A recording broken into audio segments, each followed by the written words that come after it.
जाति का नंगा खेल खेलते हैं, समाज को आपस में लड़ाने का कार्य करते हैं। ये वही लोग हैं जो माफिया और बड़े बड़े अपराधियों, दुर्दांत अपराधियों के सामने पहले गिड़गड़ाते थे, नाक रगड़ते थे। आज जब प्रदेश विकास की एक नई धारा के साथ आगे बढ़ रहा है, एक नई पहचान के साथ आगे बढ़ रहा है, तो उन्हें विकास अच्छा कैसे लग सकता है?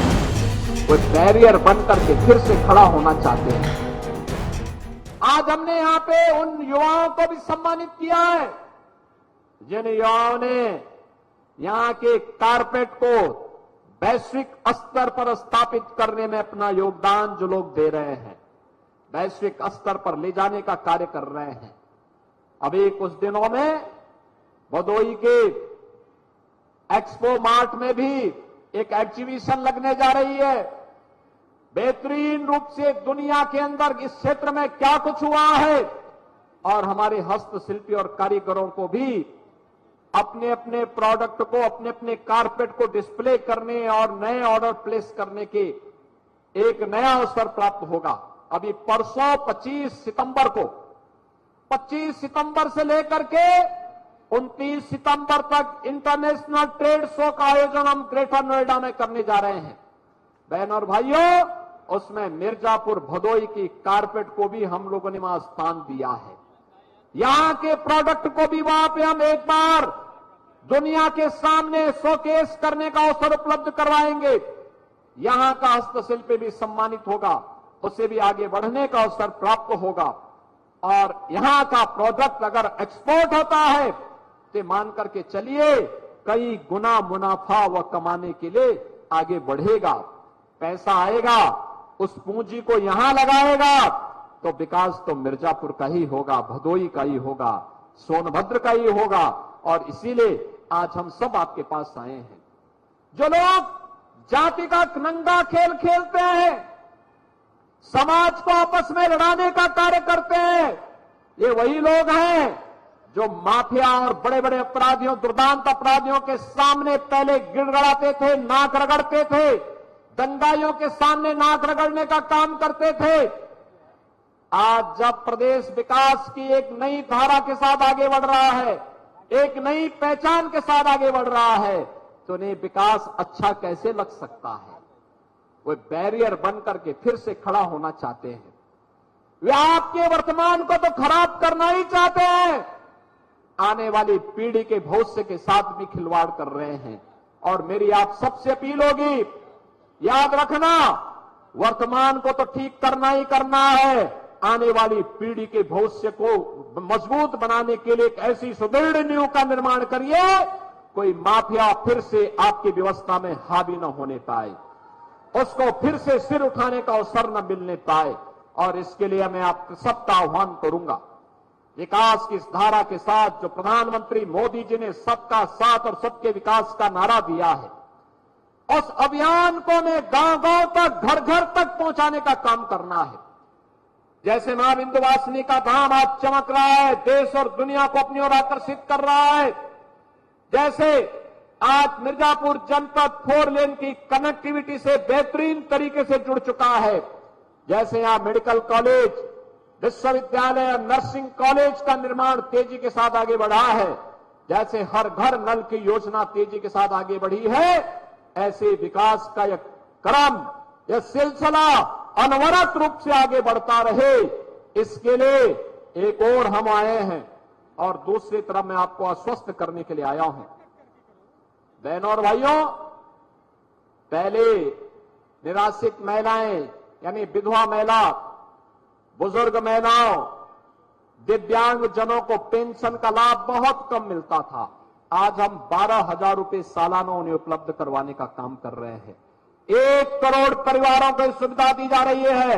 और मैं फिर प्रशासन से कहूंगा, जिन लोगों के पास पात्रता है लेकिन पेंशन नहीं मिल पा रही है, तत्काल चौपाल लगा करके, कैंप लगा करके उन्हें इस सुविधा का लाभ तत्काल उपलब्ध करवाने का काम करना चाहिए।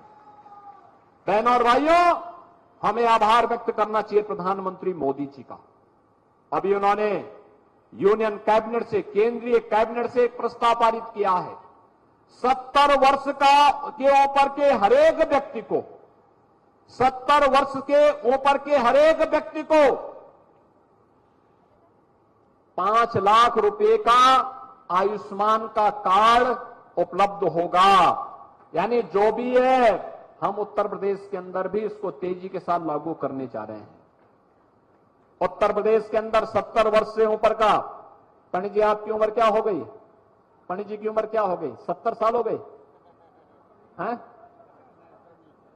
नहीं, मैं रत्नाकर मिश्रा जी से पूछ रहा था। 70 वर्ष के हर एक बुजुर्ग को बिना भेदभाव के, यानी परिवार पे अब बुजुर्गों को कोई अपने परिवार में बोझा नहीं मानेगा। वैसे तो सेवा करना हर व्यक्ति का धर्म बनता है, अपने मां बाप का। सेवा करोगे तो मेवा मिलेगा। लेकिन अगर फिर भी अगर कोई नहीं कर रहा था, तो अब तो 5 लाख रुपए हर साल उन्हें उपचार के लिए सरकार फ्री में उपलब्ध करवाएगी। 70 वर्ष से ऊपर के हर एक बुजुर्ग को यह सुविधा प्राप्त होने जा रही है। और इसके लिए भी हम प्रधानमंत्री मोदी जी के आभारी हैं। उत्तर प्रदेश में तेजी के साथ उन लोगों के कार्ड बनेंगे। अभी से रजिस्ट्रेशन प्रारंभ होना चाहिए। जिन गरीबों के पास मकान नहीं, प्रधानमंत्री आवास योजना में, और अगर प्रधानमंत्री आवास योजना में आच्छादित नहीं हो रहे हैं, तो उन्हें मुख्यमंत्री आवास योजना से आच्छादित करके हर गरीब को एक एक आवास का लाभ मिलना ही चाहिए। यह अवश्य हम उन तक पहुंचाने का काम करें। जिन गरीबों के अब तक राशन कार्ड नहीं बन पाए हैं, किन्हीं कारणों से नहीं बन पाए हैं, तत्काल वेरिफिकेशन करवा करके उस गरीब को राशन की सुविधा का लाभ और फ्री में राशन की सुविधा का लाभ मिले, इसके साथ हमें जोड़ने की कार्रवाई को तेजी के साथ आगे बढ़ाना चाहिए।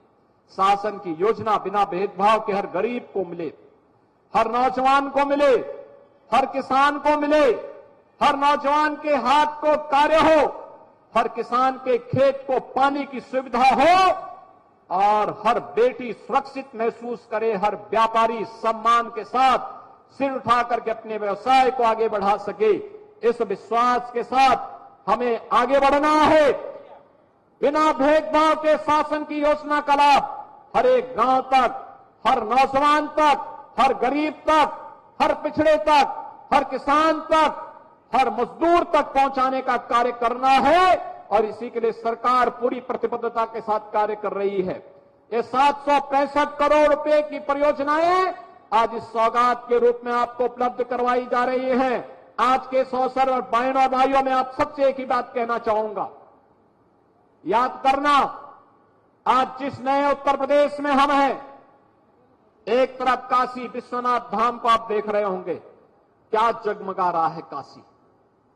प्रयागराज कुंभ 2019 में आपने देखा होगा, और अभी प्रयागराज कुंभ 2025 में भी आने जा रहा है।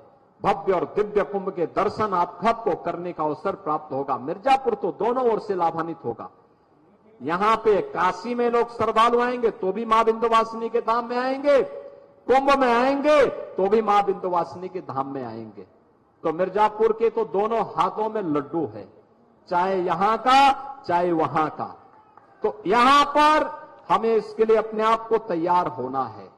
एक और याद रखना, अयोध्या धाम भी आज जगमगा रहा है। 5 सदी का इंतजार अयोध्या का समाप्त हुआ है। अयोध्या में आप देख रहे होंगे 5 सदी का इंतजार समाप्त। भगवान राम लला का भव्य मंदिर का निर्माण हो चुका है। बहनों और भाइयों, एक प्रश्न मैं केवल आपसे पूछूंगा यही, आखिर अयोध्या में 500 वर्षों तक क्यों हमें इंतजार करना पड़ा था? क्यों ऐसी स्थिति पैदा हुई थी?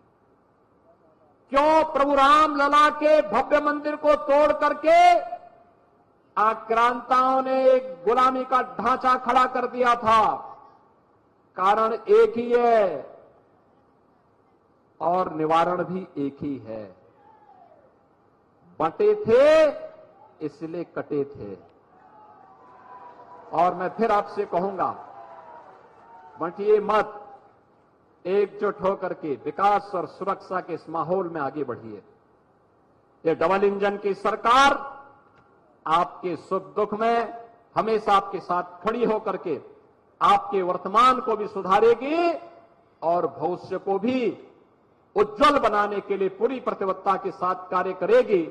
765 करोड़ रुपए की इन परियोजनाओं के लोकार्पण और शिलान्यास के अवसर पर आप सबको एक बार फिर से हृदय से बधाई, अपनी शुभकामनाएं, जनप्रतिनिधियों को हृदय से धन्यवाद और विश्वास के साथ कि आपका आशीर्वाद हमारे इन सभी माननीय जनप्रतिनिधियों के ऊपर निरंतर बना रहेगा। इस विश्वास के साथ आप सबके प्रति मैं अपनी शुभकामनाएं देता हूं।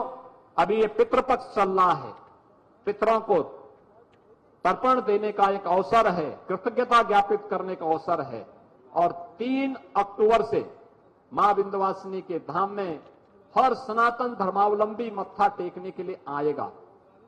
शारदीय नवरात्रि का शुभारंभ होने जा रहा है। 12 अक्टूबर को विजयादशमी का अवसर भी आएगा। मैं आप सबको शारदीय नवरात्रि और विजयादशमी की अग्रिम मंगल में शुभकामनाएं देता हूं। धन्यवाद। जय हिंद। जय जय श्री राम। जय जय श्री राम।